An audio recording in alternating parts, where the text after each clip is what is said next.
And so the three of us can remember Prebisch and Singer. The younger people in the room perhaps cannot, but two economists, Prebisch being a Latin American, Argentinian, and these two guys were instrumental to changing the kinds of economic thinking, the conventional wisdom, starting with their writings in 1949 and 1950, and basically is driven very much by Great Depression experience. But their key argument was, let's show the folks some economic history, and then we'll persuade them of the policies we want, which are anti-global, withdraw from the world economy, set up barriers, and go it alone. And so the economic history evidence they brought to bear was that. And these are the series of the relative price of primary products, which drops like a rock from the 1870s down to when they're writing in 1949, 1950. Actually, when they're writing, there's this spike starting up to the Korean War. But otherwise, there's a long-run secular decline. You've already seen what happens to the terms of trade if you go back to 1800. And they conveniently ignored the great boom and only have looked at the bust. So they're looking at the bust. They looked at the bust and they said, you know, we should not be involved in the world economy. Look what's happening to the price of our primary products. So let's unplug from the world economy. And so they do. And they adopt very sophisticated devices to get that result, called the ISI strategies. Well, okay, I guess we ought to explore its impact. So what is how much do you get out of simple correlation between changes in the terms of trade down there and the MOG minus 3, manufacturing output growth relative to the leaders, that is catching up? Okay? And the answer is not a lot. I'm a little disappointed in that result, actually. I thought it was going to be a bigger result than that. And maybe when you do the econometrics right, so that if I return to AIM, you know, in a year, maybe I'll have the econometrics right, and we can put all these variables together at once. And maybe when you control for everything else, maybe this will start having more oomph to it. But it's not appearing here in these simple correlations. This is not one of the major forces then.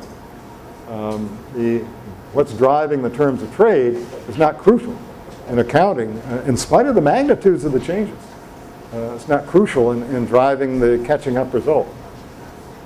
Well, of course, let me back up a minute. Of course, this is a full panel database.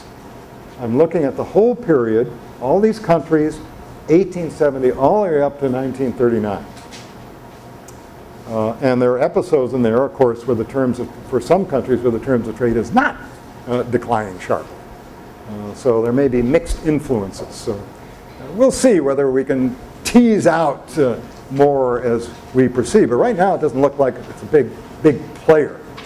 And I take it must be even weaker in the ISI period. It didn't see much effect prior to World War II. ISI period is likely to be weaker.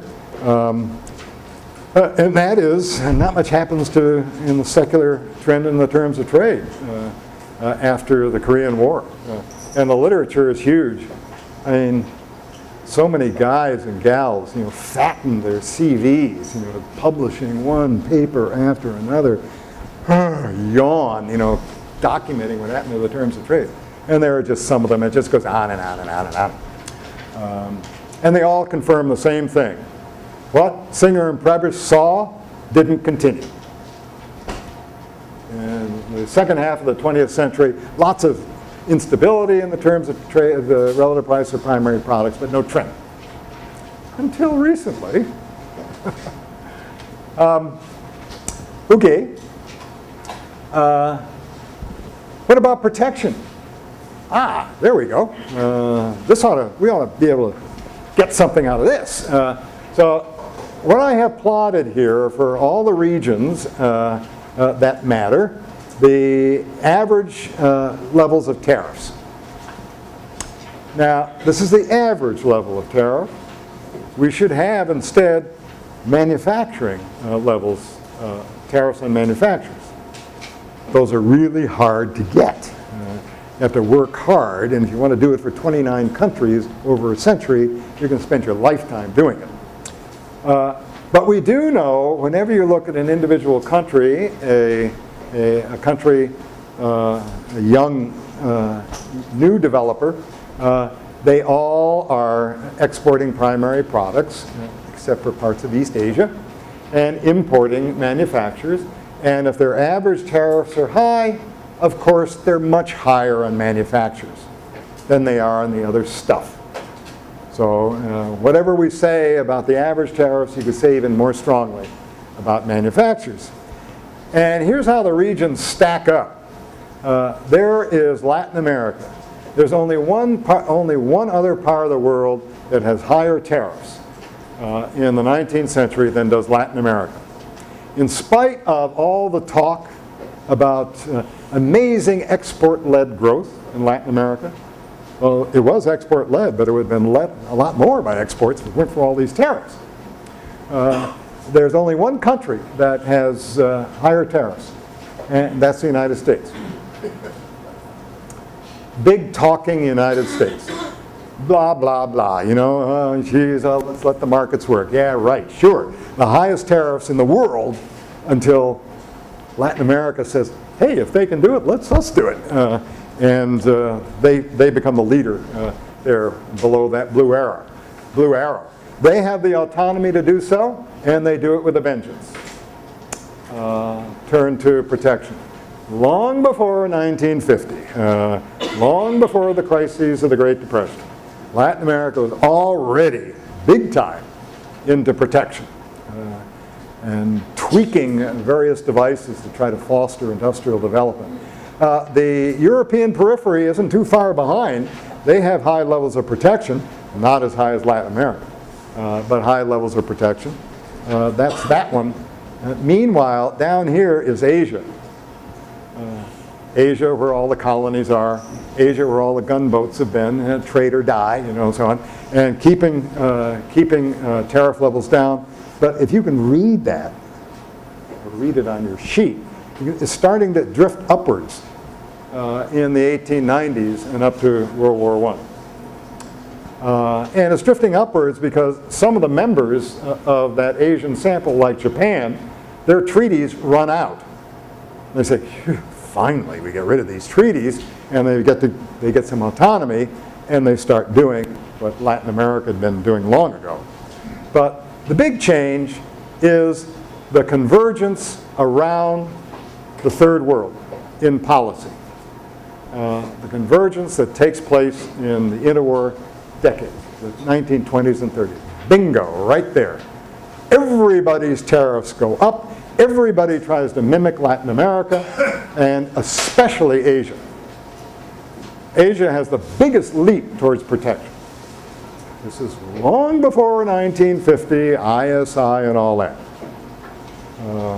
This includes the 1920s. It's not just the Great Depression. Well, that looks like it has some promise then to help explain the different rates of catch-up across these countries. Who's got the highest tariffs, and are they raising them? And what about, we know that there are a very large increase in the numbers that are catching up in the interwar period, and each one of those members is increasing their rate of catch-up, and they're all increasing their tariffs. So, okay, maybe that will do the trick. So there's a big debate out there. And part of the debate is written by economists looking at third world experience today. And the big question is, do you do better if you're open or you're closed? And the conventional wisdom in Washington was, you do better if you're open, right? One regression after another. Jeff Sachs, you know, grinding out these regressions to show that it's true. Disbelievers, you know, saying, I'm not sure I trust these results. Big debate. Economic historians have been undergoing the same debate. So let's see how the economic historians read the evidence. It starts off, we're going to be looking at the growth performance relative to the height of your tariffs. Now, economists who are not anywhere near as clever as economic historians, they're a lot dumber than economic historians. And what they use often as their measure of openness is just the share of trade in GDP. What a dumb measure, right? I mean, come on, that's being driven by everything else, you know, including tariffs. That's a dumb measure. You ought to use measures of trade costs like tariffs, you know. So we're smarter than economists in doing this. And they get all the Nobel Prizes. There must be a moral there. Anyway, so furthermore, this literature is looking almost entirely at the correlation with GDP per capita growth. Why would you do that? I mean, if the countries that have the high tariffs are poor countries, importing manufacturers, and they're imposing tariffs on manufacturers, why aren't you looking at manufacturing and industrial growth? Why are you looking at GDP per capita? And the whole idea of those levels of protection is protect the domestic industry. So let's see whether it worked for them. Whether indeed it did and stimulate a large part of the catching up. So there's this literature that deals with this issue. There's this guy, Paul Bairoch, way back in the 80s, who found this positive correlation for Europe. If you have high tariffs, you'll have faster growth in Europe in the period up to World War I. Oops. That's not what the IMF and the World Bank want to find, you know. So, but then Kevin O'Rourke comes along, a student of mine, says, well, Bairoch, this guy wasn't very good with the numbers. So he gets more numbers, O'Rourke, and does the econometrics, gets the same result. So it's not because Bairoch didn't do it right. O'Rourke gets the same result. And so the debate goes.